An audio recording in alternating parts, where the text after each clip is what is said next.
Welcome to daily current affairs class. ఈరోజు మనము November 15, 2025 సంబంధించిన కరెంట్ అఫైర్స్ ను డిస్కస్ చేసుకుందాం.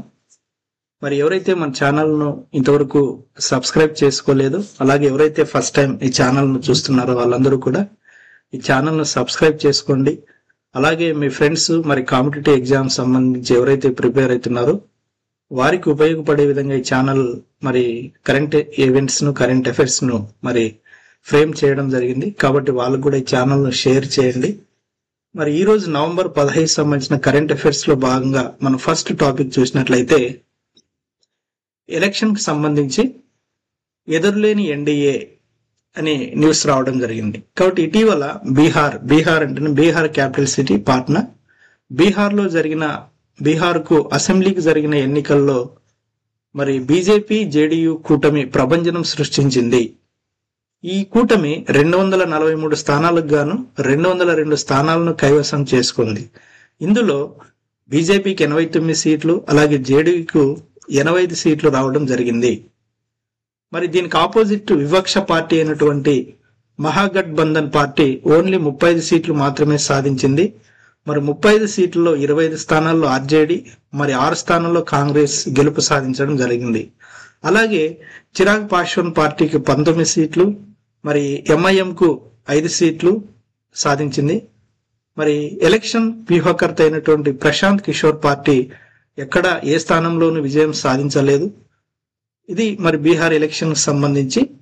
అలాగే మన తెలంగాణ రాష్ట్రంలోని జూబ్లీ హిల్స్ జరిగిన ఉప ఎన్నికల్లో కాంగ్రెస్ పార్టీ 24,729 ఓట్ల మెజారిటీతో విజయం సాధించింది.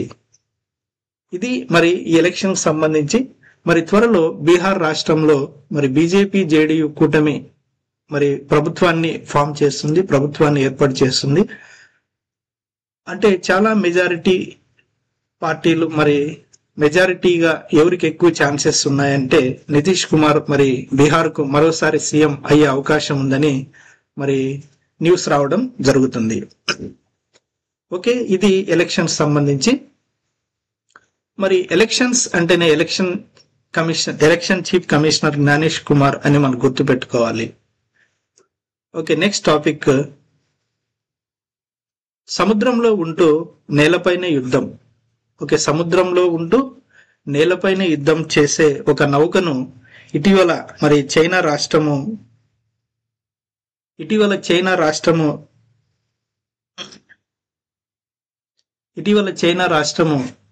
తయారు చేసింది.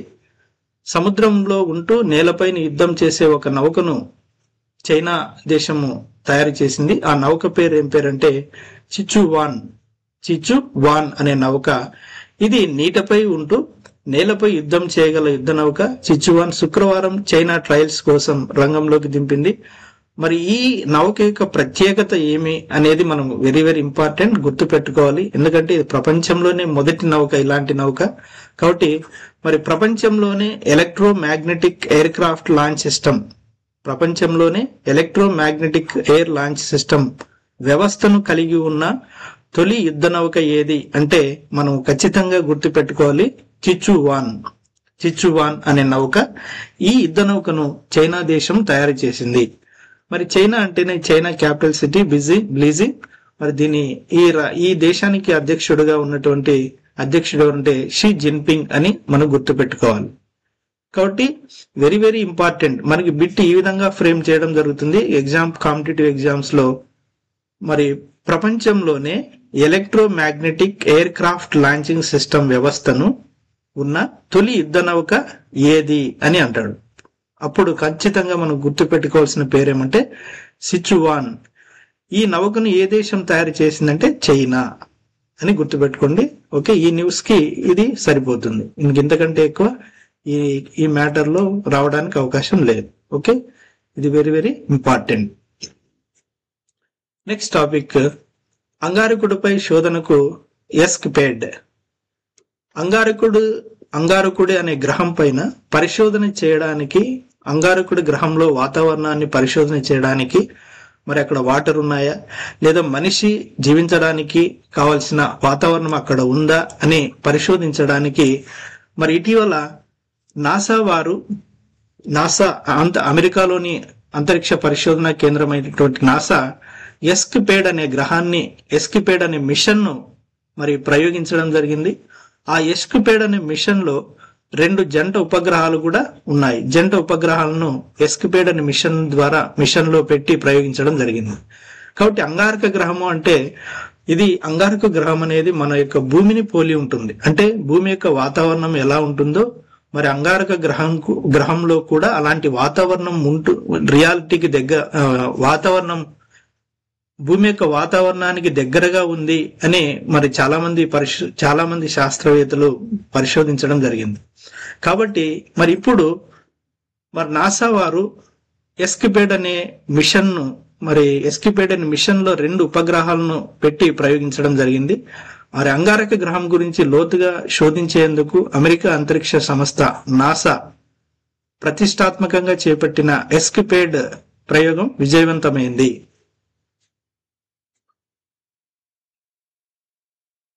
మరి కాబట్టి ఎస్కిపేడ్ అనే మిషన్ ను ప్రయోగించింది ఎవరు అంటే నాసా అని గుర్తుపెట్టుకోవాలి, నాసా.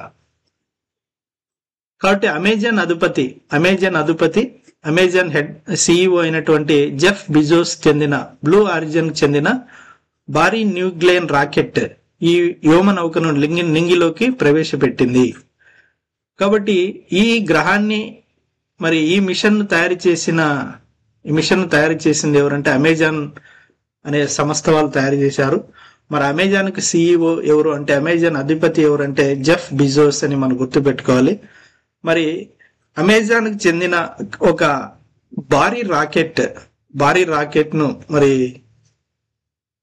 అమెజాన్ కి చెందిన బ్లూ ఆరిజిన్ అనే సంస్థ, అమెజాన్ కి చెందిన బ్లూ ఆరిజిన్ కి చెందిన అనే సంస్థ, ఇప్పుడు బ్లూ ఆరిజిన్ అనేది ఒక సంస్థ, అది అంతరిక్ష రాకెట్స్ ను ప్రయోగించే ఒక అంతరిక్ష సంస్థ. మళ్ళీ బ్లూ ఆరిజిన్ అనే సంస్థ మరి భారీ రాకెట్ ను తయారు చేసింది. ఆ భారీ రాకెట్ పేరు ఏం పేరు అంటే న్యూ గ్లెయిన్ అనే రాకెట్.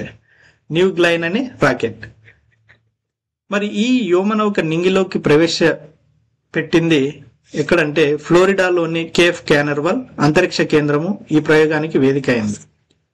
కాబట్టి ఈ మిషన్ ను, ఎస్కిపేడ్ అనే మిషన్ ను ఏ అంతరిక్ష కేంద్రం ద్వారా ప్రవేశపెట్టారు అంటే మరి ఫ్లోరిడాలోని కేఫ్ క్యానర్వాల్ అనే అంతరిక్ష కేంద్రం నుంచి ప్రయోగించడం జరిగింది.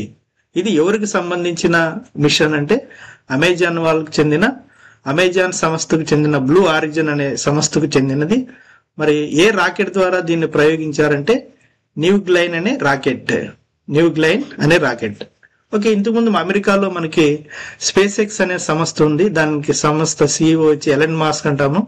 మరి స్పేస్ ఎక్స్ సంస్థ ఫాల్కన్ అనే రాకెట్ ద్వారా మరి ఖచ్చితమైన మరి రీయూజబుల్ రాకెట్, అది ఫాల్కన్ అనే రాకెట్. ఆ రాకెట్ ద్వారా మరి ఉపగ్రహాలను అంతరిక్షంలోకి ప్రవేశపెట్టి మరి తిరిగి భూమికి చేరే విధంగా ఫాల్కన్ రాకెట్ ప్రపంచంలోనే మొట్టమొదటిసారిగా మరి స్పేస్ ఎక్స్ సంస్థ వాళ్ళు దాన్ని అభివృద్ధి చేయడం జరిగింది. అలాగే ఇక్కడ కూడా అమెజాన్ సంస్థకు చెందిన ఒక రాకెట్, ఈ రాకెట్ పేరు ఏం పేరంటే న్యూ గ్లెయిన్ రాకెట్. ఇది కూడా మరి ఎస్కిపేడ్ అనే మిషన్ ను అంతరిక్షంలోకి ప్రయోగించి మరి తిరిగి భూమికి వచ్చి చేరింది. ఇలా అంతరిక్షంలోకి ఉపగ్రహాలను ప్రవేశపెట్టి మరి తిరిగి భూమికి వచ్చిన రెండవ రాకెట్ ఏదంటే న్యూ గ్లెయిన్ అని చెప్పొచ్చు. మొదటి రాకెట్ ఫాల్కన్, అది స్పేస్ ఎక్స్ సంస్థకు చెందిన రాకెట్ గా చెప్పొచ్చు. మరి రెండవది వచ్చి న్యూ గ్లెయిన్ అనే రాకెట్. ఈ వ్యోమనౌక నింగిలోకి ప్రవేశపెట్టింది ఫ్లోరిడాలోని కేఫ్ క్యానర్వాల్ అంతరిక్ష కేంద్రం ఈ ప్రయోగానికి వేదిక అయింది. మరి ఎందుకోసం ఈ రాకెట్ ను ప్రయోగించారంటే వాతావరణ సమస్యలు, సౌర తుఫాను కారణాలతో సౌర తుఫాను కారణాలతో కొన్ని రోజులుగా వాయిదా పడుతూ వచ్చింది. ఎస్కిపేడ్ మిషన్ లో మరి 2 ఉపగ్రహాలు ఉన్నాయని చెప్పుకున్నాము. 2 ఉపగ్రహాలు ఏవి అంటే, ఒకటి బ్లూ అనే ఒక ఉపగ్రహము, ఇంకోటి వచ్చి గోల్డ్ అనే ఉపగ్రహం. కాబట్టి ఈ 2 జంట ఉపగ్రహాలను ఎస్కిపేడ్ అనే మిషన్ ద్వారా మరి ఈ 2 ఉపగ్రహాలను అంతరిక్షంలోకి మరి అంగారకుని మీదకి ప్రయోగించడం జరిగింది. ఇవి 2 కూడా మరి అంగారకుల్లో వాతావరణాన్ని పరిశీలించనున్నాయి. అరుణ గ్రహం తన వాతావరణాన్ని కోల్పోయిన తీరును ఇవి శోధించనున్నాయి. అంగారకుడి నివాస యోగ్యతను సంబంధించి అర్థం చేసుకోవడానికి ఈ ప్రయోగం ఉపయోగపడనుంది. ఈ గ్రహం అయస్కాంత క్షేత్రము, ప్లాస్మా వాతావరణాన్ని శోధించున్నాయి.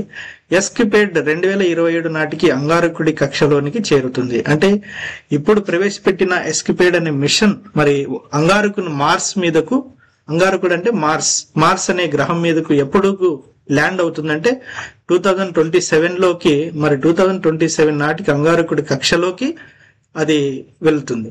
అనంతరం బ్లూ, గోల్డ్ అనే ఉపగ్రహాలు పనిచేయడం ప్రారంభిస్తాయి. అనంతరం మరి అక్కడ వెళ్ళిన తర్వాత అవి రెండు, బ్లూ అనే ఉపగ్రహము, గోల్డ్ అనే ఉపగ్రహము పనిచేయడం జరుగుతుంది. ప్రయోగం అనంతరం న్యూ గ్లెయిన్ తిరిగి భూమిని చేరింది. అది చెప్పుకున్నాము. న్యూ గ్లెయిన్ అనే అమెజాన్ సంస్థకు చెందిన న్యూ గ్లెయిన్ అనే రాకెట్ ఎస్కిపేడ్ అనే మిషన్ ను అంతరిక్షంలోకి ప్రయోగించి, అక్కడ ప్రయోగించిన తర్వాత తిరిగి మరి ఆ రాకెట్ తిరిగి భూమికి చేరడం జరిగింది. మరి అట్లాంటిక్ మహాసముద్రంలోని జాక్లెయిన్ అనే ప్రత్యేక నౌక సురక్షితంగా దిగింది. మరి ఇలా రాకెట్ ను అంతరిక్షంలోకి ప్రయోగించి మరి తిరిగి భూమికి చేరిన రెండవ రాకెట్ అనేది న్యూ గ్లెయిన్. మరి ఇంతకు ముందు ఆల్రెడీ చెప్పుకున్నాం, స్పేస్ ఎక్స్ సంస్థకు చెందినటువంటి ఫాల్కన్ అనే రాకెట్ కూడా మరి ప్రపంచంలోనే మొట్టమొదటిగా అది రీయూజబుల్ రాకెట్. మరి సెకండ్ రీయూజబుల్ రాకెట్ అమెజాన్ సంస్థకు చెందిన రాకెట్ ఏదంటే న్యూ గ్లెయిన్ అనే రాకెట్. ఇది ప్రపంచంలోనే రెండవ రీయూజబుల్ రాకెట్. ఫస్ట్ వచ్చి ఫాల్కన్, స్పేస్ ఎక్స్ సంస్థకు చెందినది. SpaceX CEO Elon Musk. ఇది very very important science and టెక్నాలజీకి సంబంధించిన బిట్స్ లో మనకి రావడం జరుగుతుంది. కాబట్టి మనం కంపల్సరీగా ఈ న్యూస్ లో గుర్తుపెట్టుకోవాల్సిన పదాలు ఏమంటే, ఎస్కిపేడ్ అనేది ఒక మిషన్. ఈ మిషన్ లో రెండు ఉపగ్రహాలు ఉన్నాయి. ఒకటి బ్లూ అనే ఉపగ్రహము, రెండు గోల్డ్ అనే ఉపగ్రహము. ఇవి మరి నాసా అనే అంతరిక్ష కేంద్రం ద్వారా ప్రయోగించడం జరిగింది ఈ మిషన్ ను. మరి ఈ మిషన్ ఎవరు డెవలప్ చేశారంటే అమెజాన్ సంస్థకు చెందిన బ్లూ ఆరిజిన్ అనే సంస్థ తయారు చేసింది. మరి ఎస్కిపేడ్ అనే మిషన్ ను ఏ రాకెట్ ద్వారా ప్రయోగించారంటే న్యూ గ్లెయిన్ అనే రాకెట్ ద్వారా ప్రయోగించారు. ఇది ప్రపంచంలోనే రెండవ రీయూజబుల్ రాకెట్. ఫస్ట్ ఇది ఫాల్కన్ అండ్ రాకెట్, అది స్పేస్ ఎక్స్ సంబంధించింది. ఇది అమెజాన్ సంబంధించిన న్యూ గ్లెయిన్ రాకెట్. ఓకే, మరి ఇది ఎప్పటికి అంగారక గ్రహాన్ని మీదకి ఎప్పటికి అంగారక గ్రహ కక్షలోకి ఎప్పుడు వెళ్తుందంటే 2027 నాటికి అంగారకుడి కక్షలోకి చేరుతుందని మనం చెప్పచ్చు. ఇది వెరీ వెరీ ఇంపార్టెంట్. ఓకే, ఈ విధంగా గుర్తు పెట్టుకోండి. నెక్స్ట్, సాగరాలలో మందు పాత్రలను పసిగట్టే సాధనం. అంటే సముద్రాలలో ఏవైనా మందు పాత్రలు ఉన్నట్లయితే వాటిని పసిగట్టే సాధనము మరి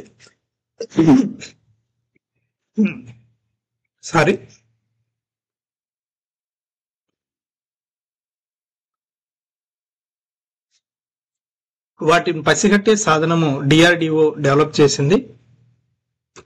డిఆర్డిఓ అంటే డిఫెన్స్ రీసెర్చ్ డెవలప్మెంట్ ఆర్గనైజేషన్. దీనికి ప్రస్తుత సిఇఓ సమీర్ వి కామత్ గారు ఉన్నారు. సమీర్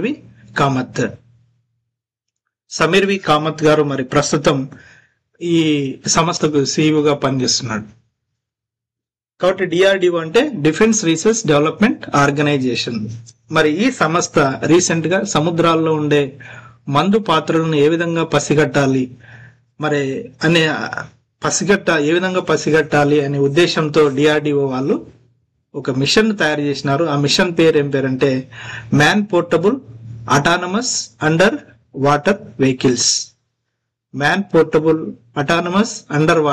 వెహికల్స్. అని గుర్తుపెట్టుకోండి. ఓకే, ఇది మరి next topic. GI tag awarded to traditional Lepcha musical instruments. So geo tag అనేది మరి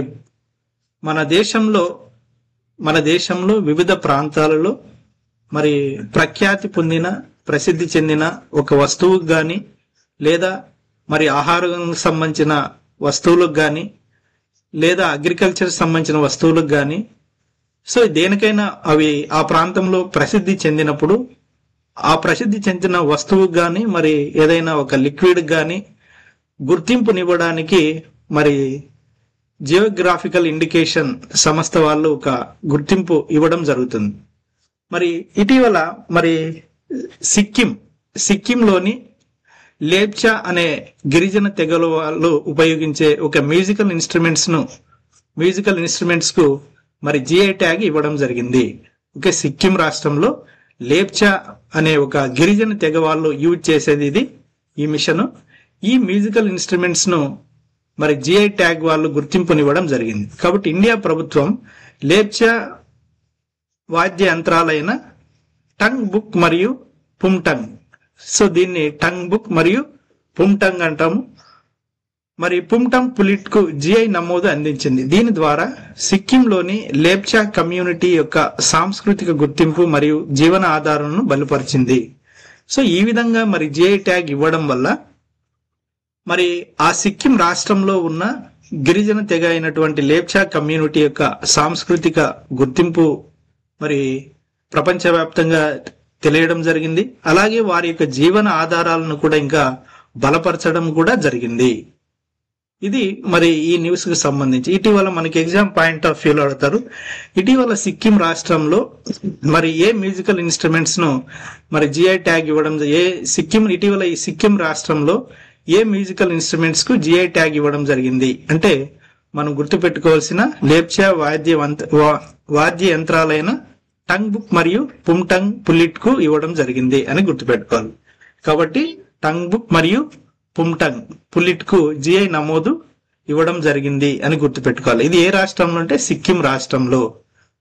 మరి ఎవరి ఇన్స్ట్రుమెంట్ ఇది అంటే లేప్చా కమ్యూనిటీ, లేప్చా అనే ఒక గిరిజన తెగకు సంబంధించిన వాళ్ళు ఉపయోగించే ఒక మ్యూజికల్ ఇన్స్ట్రుమెంట్ అని గుర్తుపెట్టుకోండి.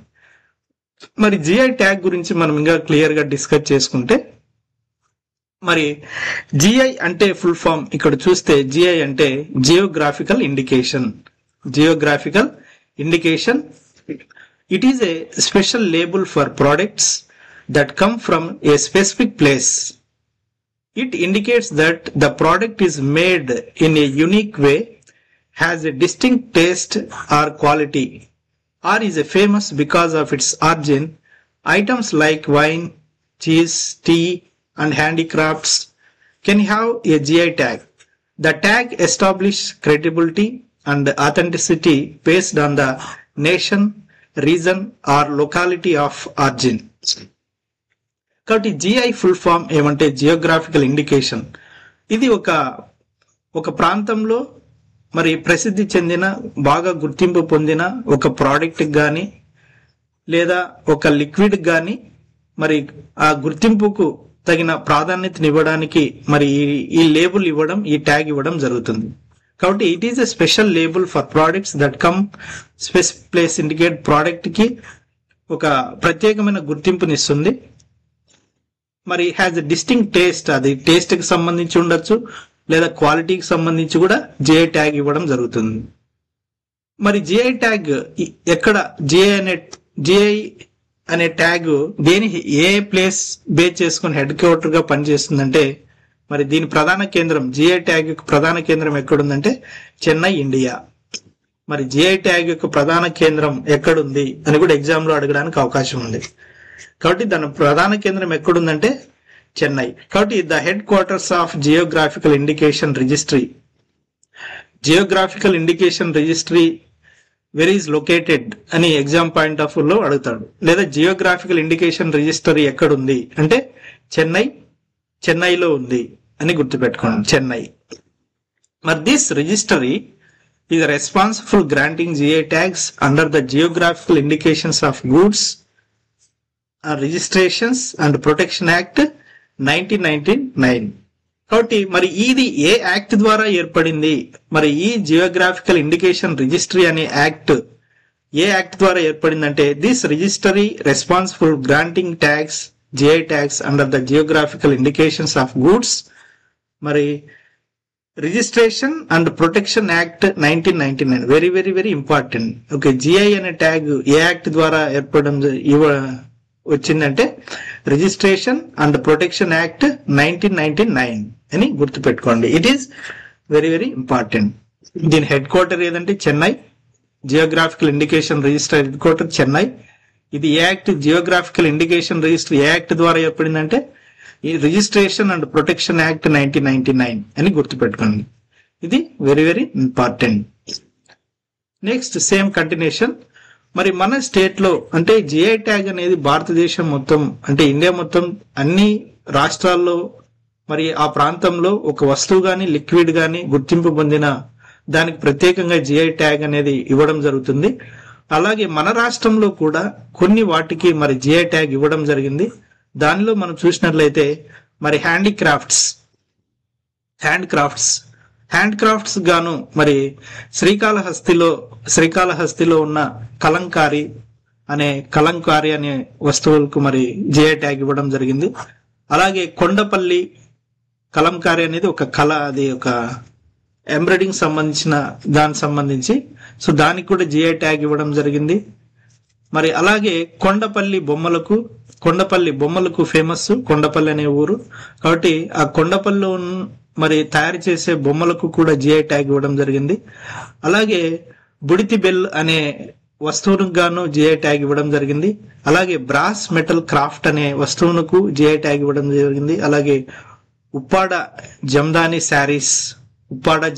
శారీస్ కు, అలాగే బొబ్బిలి వీణకు, అలాగే దుర్గి స్టోన్ కార్వింగ్స్ కు, అలాగే ఏటి కొప్పాక టాయ్స్ కూడా జిఐ ట్యాగ్ ఇవ్వడం జరిగింది హ్యాండ్ క్రాఫ్ట్ లో. అలాగే ఫుడ్ స్టఫ్ లో చూసినట్లయితే తిరుపతి లడ్డుకు కూడా జిఐ ట్యాగ్ ఇచ్చారు. అలాగే బందర్ లడ్డుకు కూడా జిఐ ట్యాగ్ ఇవ్వడం జరిగింది. అలాగే మరి అగ్రికల్చర్ సెక్టర్ లో చూసినట్లయితే గుంటూరు సన్నం చిల్లి, అలాగే బనగానపల్లి మ్యాంగోస్ ఈ రెండిటికు మరి మన రాష్ట్రంలో జిఐ ట్యాగ్ ఇవ్వడం జరిగింది. కాబట్టి గుంటూరు సన్నం చిల్లి అంటే మిర్చికి, గుంటూరు జిల్లాలోని సన్నం మిర్చికి జిఐ ట్యాగ్ ఇచ్చారు. అలాగే బనగానపల్లె మ్యాంగోస్ కూడా జిఐ ట్యాగ్ ఇవ్వడం జరిగింది. కాబట్టి వెరీ వెరీ వెరీ ఇంపార్టెంట్. మన రాష్ట్రంలో వీటికి మరి జియోగ్రాఫికల్ ఇండికేషన్ రిజిస్టరీ వాళ్ళు గుర్తింపునివ్వడం జరిగింది. ఓకే, మరి ఈ జియోగ్రాఫికల్ ఇండికేషన్ రిజిస్ట్రీ అనే ఈ సంస్థ మరి ఏ మినిస్ట్రీ కింద పనిచేస్తుంది అంటే మరి వాణిజ్యము మరియు పరిశ్రమలు సంబంధించిన శాఖ కింద ఇది పనిచేయడం జరుగుతుంది. వాణిజ్యము మరియు పరిశ్రమలు, ఇండస్ట్రీస్ అండ్ కామర్స్ మినిస్ట్రీ కింద ఇది వర్క్ చేయడం జరుగుతుంది.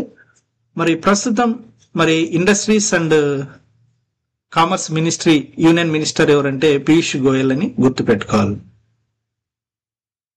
Okay, next topic. India emerges as the world's 6th largest patent filer. అంటే ప్రపంచంలోనే ఒక వస్తువుని పేటెంట్ తీసుకోవడంలో మరి ప్రపంచంలోనే మన దేశము 6వ స్థానంలో ఉంది. పేటెంట్ అంటే ఏదైనా ఒక వస్తువును కొత్తగా తయారు చేసినప్పుడు ఆ వస్తువు మేము తయారు చేసింది అని ఒక పేటెంట్ తీసుకోవడం. అలా పేటెంట్ తీసుకోవడంలో ప్రపంచంలోనే మన దేశము 6వ స్థానంలో ఉంది. In a significant updates to India's innovation story. Okay, ఇది మరి ఏ సిగ్నిఫికెంట్ అప్డేట్ అని చెప్పొచ్చు. The Union Minister of State for Science and Technology, Dr. Jitendra Singh, announced that India has emerged as the world's 6th largest patent filer. మరి మన union minister state for science and technology union minister ఎవరంటే doctor Jitendra Singh అని గుర్తుపెట్టుకోవాలి. అలాగే మరి electronics and information technology minister ఎవరు అంటే అశ్వని వైష్ణవ్ అని గుర్తుపెట్టుకోవాలి. సైన్స్ అండ్ టెక్నాలజీ అయితే డాక్టర్ జితేంద్ర సింగ్, మరి ఇన్ఫర్మేషన్ టెక్నాలజీ అయితే అశ్వని వైష్ణవ్ మరి టూ సెక్టర్ అంటే రైల్వేకి కూడా మరి మినిస్టర్ గా వర్క్ చేస్తున్నాడు. అలాగే ఇన్ఫర్మేషన్ టెక్నాలజీకి కూడా మినిస్టర్ గా వర్క్ చేస్తున్నాడు. కాబట్టి సైన్స్ అండ్ టెక్నాలజీ అన్నప్పుడు who is the union minister of science and technology అన్నప్పుడు డాక్టర్ జితేంద్ర సింగ్. అలాగే who is the union minister of information technology minister అన్నప్పుడు అశ్వని వైష్ణవ్ అని గుర్తుపెట్టుకోండి. ఇది కన్ఫ్యూజ్ కాకుండా గుర్తుపెట్టుకోండి. మరి Ashwini doctor Jitendra Singh announced that India has emerged as the world 6th largest patent filer. అంటే జితేంద్ర సింగ్ గారు ఏమని చెప్తున్నారంటే ప్రపంచంలోనే మరి మన ఇండియా పేటెంట్ విషయంలో మరి ప్రపంచంలోనే 6వ స్థానంలో ఉంది. పేటెంట్ ఫైల్ చేసిన దాంట్లో మరి దాదాపు 64,000 పేటెంట్ ఫైల్డ్, అంటే 64,000 పేటెంట్, ఒక వస్తువును 64,000 పేటెంట్స్ ను మనం ఫైల్ చేశాము. ఇది ప్రపంచంలో 6వ స్థానం అని డాక్టర్ జితేంద్ర సింగ్ గారు చెప్పడం జరిగింది. మరి which is more than 55% are by resident Indian inventors. He made this declaration while speaking at annual tech fest న్యూఢిల్లీలో ఈ విషయంను వెల్లడించడం జరిగింది. కాబట్టి వెరీ వెరీ వెరీ ఇంపార్టెంట్. మరి ప్రపంచంలో పేటెంట్ రిజిస్ట్రేషన్, పేటెంట్ ఫైలర్ విషయంలో మన భారతదేశం ఎన్నో స్థానంలో ఉందంటే 6th place, world 6th largest patent filer అని గుర్తుపెట్టుకోండి. అలాగే who is the union minister of science and technology అన్నప్పుడు డాక్టర్ జితేంద్ర సింగ్ అని గుర్తుపెట్టుకోండి. అలాగే who is the union minister of information technology అన్నప్పుడు అశ్వని వైష్ణవ్ అని గుర్తుపెట్టుకోండి. కాబట్టి కన్ఫ్యూజ్ కాకుండా ఇక్కడ గుర్తుపెట్టుకోండి ఎగ్జామ్ పాయింట్ ఆఫ్ లో. కాబట్టి ఈ విధంగా ఎగ్జామ్ లో అడగడానికి అవకాశం ఉంది ఈ న్యూస్ ద్వారా. Next topic, which is the national vegetable of India. ఇది జనరల్ నాలెడ్జ్ సంబంధించిన న్యూస్ గా చెప్పొచ్చు. మరి the Indian pumpkin also known as kaddu in Hindi is the national vegetable of India. కాబట్టి what is the national vegetable of India అని exam లో మనకు అడిగితే మనం గుర్తు పెట్టుకోవాల్సిన వెజిటబుల్ ఏమంటే పంప్కిన్. పంప్కిన్ అంటే మన తెలుగులో మనం దీన్ని గుమ్మడికాయ అని కూడా అంటాం, గుమ్మడికాయ. కాబట్టి మన జాతీయ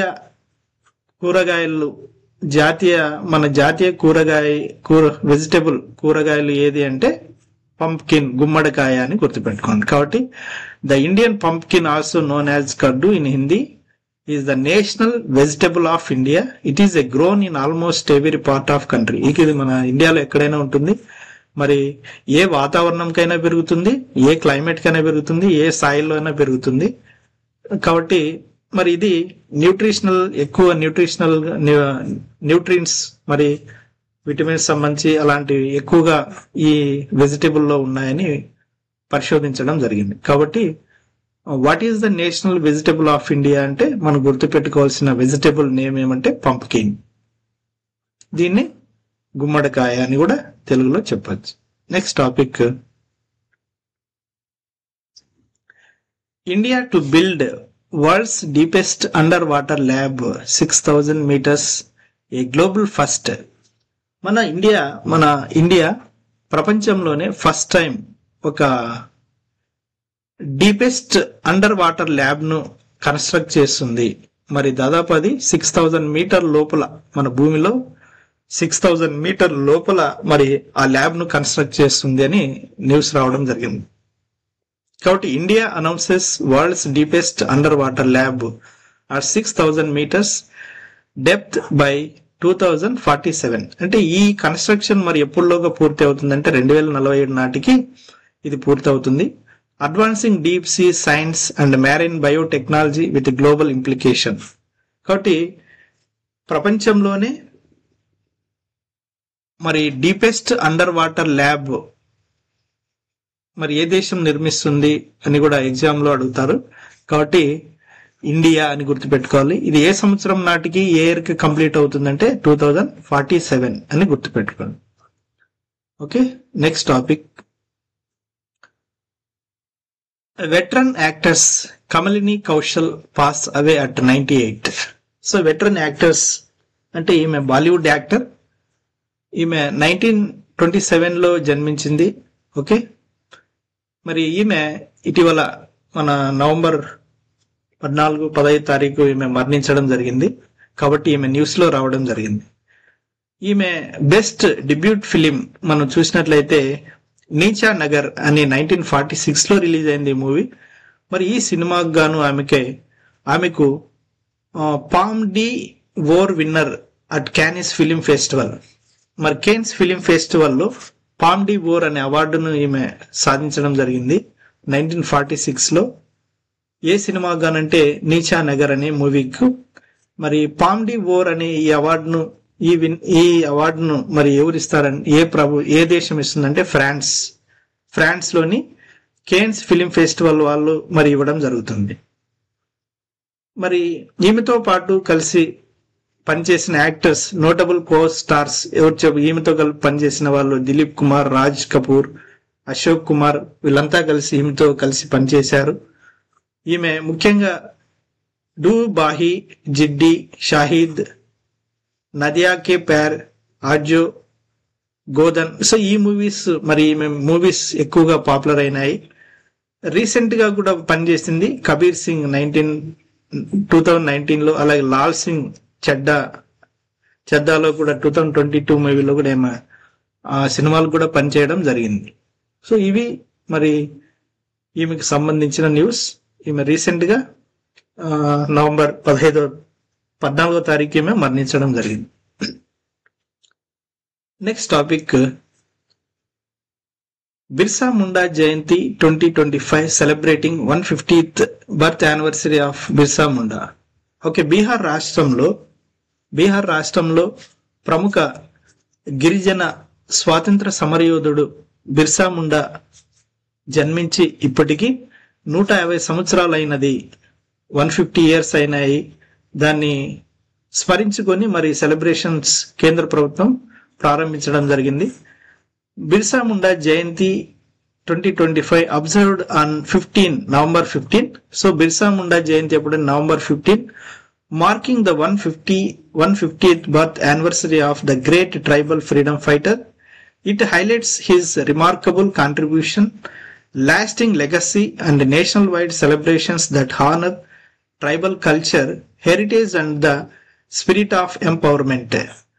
సో దేశం కోసము, స్వాతంత్రం కోసము మరి ప్రముఖ గిరిజన స్వాతంత్ర సమరయోధుడైనటువంటి బిర్సా ముండా జన్మించి ఇప్పటికి మనకి 150 సంవత్సరాలైన సందర్భంగా మన కేంద్ర ప్రభుత్వము మరి ఈ జయంతిను మరి ఈ యొక్క నవంబర్ 15ను బిర్సా ముండా గుర్తుగా, ఆయన జయంతి గుర్తుగా మరి సెలబ్రేషన్స్ చేసుకోవడం జరిగింది.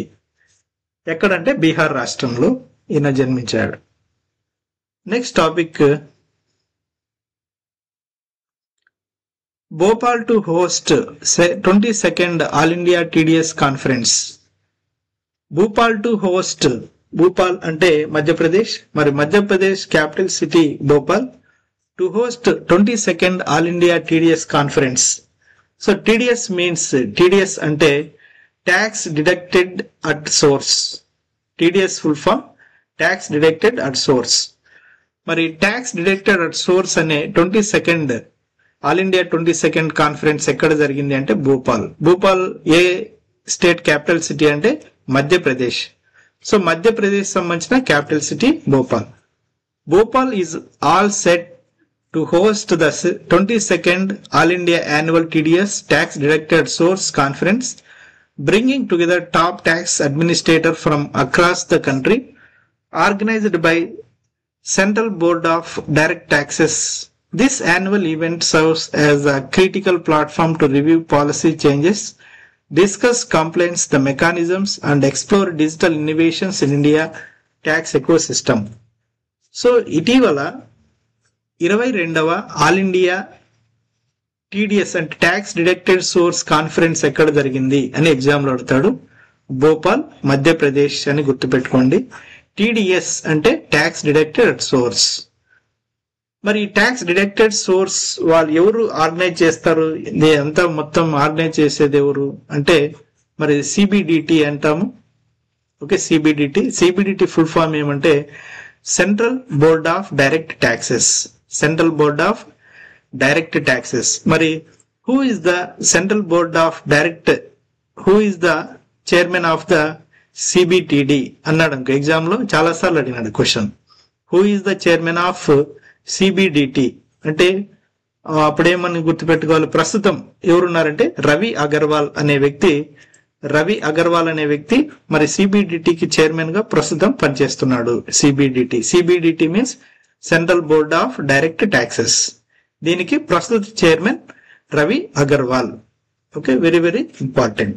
ఓకే, నెక్స్ట్ టాపిక్, అంతర్జాతీయ విపణిని అందిపుచ్చుకున్నాం అంటే ప్రపంచ సుగంధ ద్రవ్యాల సంస్థ చైర్మన్ రవి కుమార్. ఇక్కడ ఈ న్యూస్ లో మనకి ఎగ్జామ్ లో రావడానికి ఇదే ఎగ్జామ్ లో రావడానికి మెయిన్ ఈ న్యూస్ చెప్పొచ్చు. మరి ప్రపంచ సుగంధ ద్రవ్యాల సంస్థ చైర్మన్ ఎవరు అని ఎగ్జామ్ లో అడుగుతాడు. రవి కుమార్ అని గుర్తుపెట్టుకుంటే సరిపోతుంది, అంతే. రవి కుమార్.